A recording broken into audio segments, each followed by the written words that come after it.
I want to welcome you to the Ask Jeff YouTube channel. Here's today's question. Heaven is spoken as a place where there is no sorrow, there's no suffering or infirmity, but only joy, peace, and worship. Wouldn't there be sorrow if a believer entered heaven and the believer realized a loved one was not there, such as a parent, a grandparent who had passed away before the believer? Okay, well, really we've got to address this question in two ways. The first way is this. When we use the word heaven, it's a very collective term. So I'll just use the case of today. Hypothetically, if I, right now as a believer in Jesus Christ, if my life were to end today, according to 2 Corinthians chapter 5, I would be absent from the body and immediately in the presence with the Lord in what we might refer to collectively as heaven. Revelation chapter 4 and 5 pictures this beautifully. The throne room of God, sounds, noises, worship, everything that's described in this question. However, what we know is the aspects of no sorrow, no pain, nothing but joy.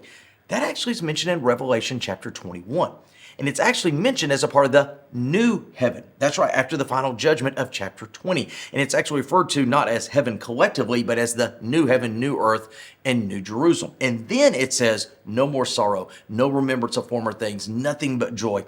So why is that important? This whole concept that there's no, quote, tears in heaven, that's actually not a right now thing. That's a coming later thing. So let's bring this question back to right now. What if a believer right now dies, goes to heaven, and then realizes mom, dad, grandparent, won't there be, quote unquote, sorrow? Well, there is actually a biblical passage that mentions the possibility of sorrow in heaven right now, found in Revelation chapter 6. There's a group of martyrs who've been killed for the faith, and they question, how long, O God, till you avenge our death? Obviously, experience an emotion based on what has happened to them. However, here's the corollary. As you study those that are in heaven right now, and there's not a ton of passages, but as you do, you'll discover something very unique. Everybody is focused on and worshiping and prostrate and singing to whom we know is Jesus Christ. There's no mention of looking here or looking there. They're only looking at him. And so, yes, would there be sorrow? Absolutely, if this was discovered.